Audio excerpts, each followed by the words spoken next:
What's up, future docs? I'm Cody. I'm a fourth-year medical student. Welcome back to my channel. On today's vlog, we'll continue the topic of diversity, equity, and inclusion in medicine, focusing on mentorship. And today I have a special guest joining me, actually one of my frat brothers, Dr. Theodore Roosevelt III. He's a PGY3 at St. Louis University, practicing emergency medicine. How you doing, Doc? Pretty good, man. Pretty good. Pleasure to be here. Yeah, I appreciate you joining. I know you have a busy schedule, so appreciate it. So like I said, mentorship is one of those things that, you hear about a lot growing up. Parents telling you, you need a mentor, advisors telling you need a mentor. And then sometimes you have like some preconceived notions to it, like, do I really need a mentor? Is this thing or the things that I can do on my own? So today we really just wanted to cover the importance of mentorship because it's a lot more important than people think. Can you kind of expand on that? Yeah, for sure. I think mentorship is important, especially one pursuing medicine. I feel like a mentor can definitely open up avenues that you may not have access to. That's one instance. The other example would be that they can be transparent about their adversities or things they may have come across, and they could tell you, the hurdles that they may have had to go through, and so you don't have to repeat the same thing. That's another thing. And then, if you think about it, you are getting a service of an individual for free, and it's a wealth of knowledge, something that is invaluable. With me, I have many mentors in different areas, especially in the field of emergency medicine. I have fraternity brothers. I have brothers that are not Greek or Omega Psi Phi Fraternity Incorporated. I have even females or women physicians that I reach out to and ask them about their journey and their trials and tribulations and things that they went through. So I think having a mentor is very important and very key in this journey.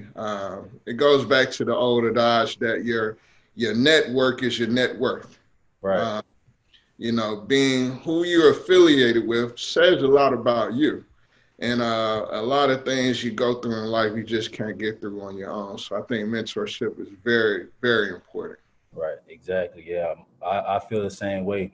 And I also think it's important to figure out, a lot of people never had a mentor before. So figuring out actually how to be a mentee is very important. I actually had an article sent to me by Dr. Daryl Landry, one of the APDs up at the Harvard affiliate program for EM. Great article. It just talks about how to build a great relationship with a mentor. And it includes things like defining goals and specific needs and, all the way to the first meeting. So I'll definitely put the link in the description below so you guys can check that out and read on your own. I highly, highly recommend that. But just continuing the conversation, when did you realize that you needed a mentor? So my journey to medicine is a non-traditional route. I actually worked for the Centers for Disease Control before I started this journey. And I'm pretty sure everyone can attest to this. I had a lot of trouble studying on my own and getting ready for the MCAT and just even having the knowledge about going to pursue medicine at an older age. Right. And so different mentors, one gentleman by the name of Dr. Frank Jones, who's also our frat brother, he, took it upon his wing to tell me about the different options that I have as a non-traditional route. And I came across this post-bac program called Med Prep at Southern Illinois University in Carbondale. And this program pretty much cultivated me from scratch and really provided resources that I didn't have to really study and really be disciplined to attack the MCAT. So I would say that was my first time. That was probably back in 2011, 2010 era. Yeah. And ever since then, I've been in contact with him and many other individuals. So. Yeah. And that kind of brings me to my follow-up, like speaking of follow-up, no pun intended. the importance of following up with these mentors. You know, I think a lot of times people seek help, right? And then they are just lost to follow up and they don't really kind of continue the conversation. How did you kind of manage that? Just keeping that relationship going. Yeah, that's very key.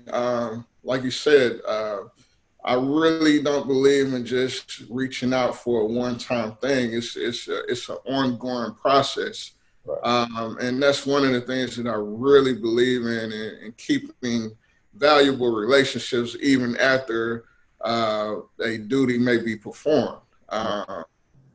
You know, I was accepted, fortunately, into medical school as well as residency, and I still talk to Brother Frank Jones, Brother Dr. Frank Jones to this day, just asking him about life, you know, just asking him about, you know, how should I think about, you know, different things after residency or, you know, when I be coming into my career, and not just him, just many other individuals. So it's important to keep that relationship because you never know where you may need to have that phone call again. Right. Vice versa, they might need to, you know, say, hey, I have somebody else who's interested in XYZ. You know, could you talk to them, tell them about your journey? Because your journey might be a little bit newer or fresher than what they may have done many years ago. So you may have a whole different outlook on what you may want to convey. So. All right. So yeah. So the last, I guess, kind of topic that I wanted to talk about is like what to look for in a mentor. I know. So for me, I want somebody who really looks like me, you know, and has been through some of the similar situations that I've been through. Also, I have to have like a higher level of knowledge than I have, obviously, because, you know, when looking for a mentor, is somebody that you kind of aspire to be in that position one day. What prompted you, or what were you looking for initially in mentorship?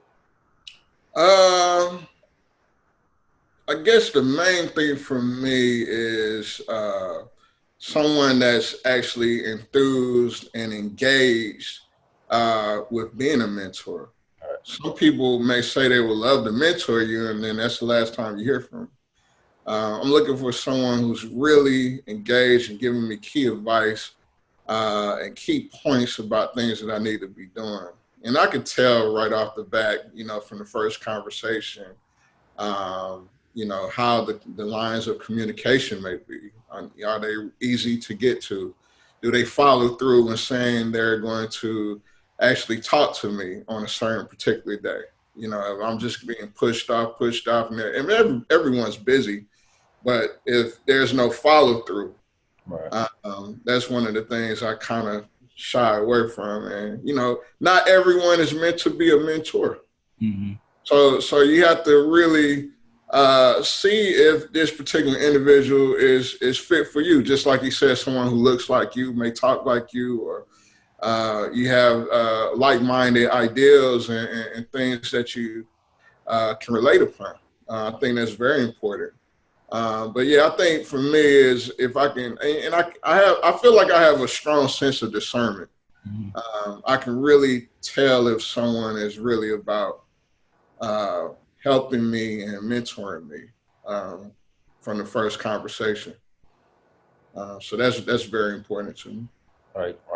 So, I mean, thank you again for this. This is everything, you know, we're trying to really focus on increasing that diversity in medicine, you know, getting more Absolutely. people like me and you, because, you know, Black men in emergency medicine, the numbers are low, as well as for our sisters, our Latino population.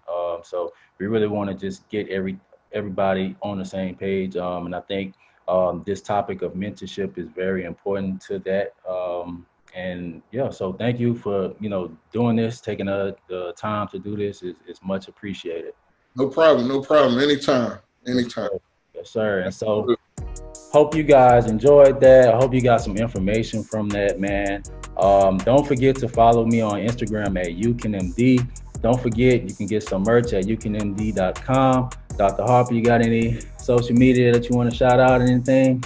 Yeah, we just started an organization with the Brothers of Omega Psi Phi Fraternity Incorporated called the Mediques. You can follow us at MEDIQES. This is an organization primarily for brothers of Omega Psi Phi in medicine, pharmacy, dentistry, and veterinary medicine.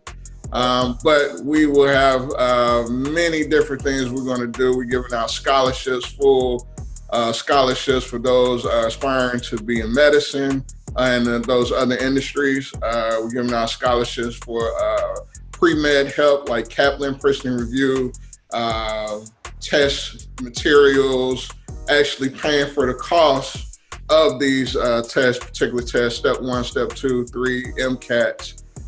We plan on doing big things. So follow us. If you are a member of Omega Psi Phi, or know someone who are in these industries, point them to the website, www.medicuse.org. We have a lot of information and big things. Scholarship is one of our cardinal principles. So we're very keen on honing in on that cardinal principle. So it was a pleasure being here and talking to you today. And I look forward to working with you in the future. All right, appreciate that. And speaking of Medicuse, I'm the pre-med liaison. So if you brothers out there and you're pre-med, don't forget you can hit me up anytime. And that's it for this week's vlog. I hope you guys enjoyed. See you next time.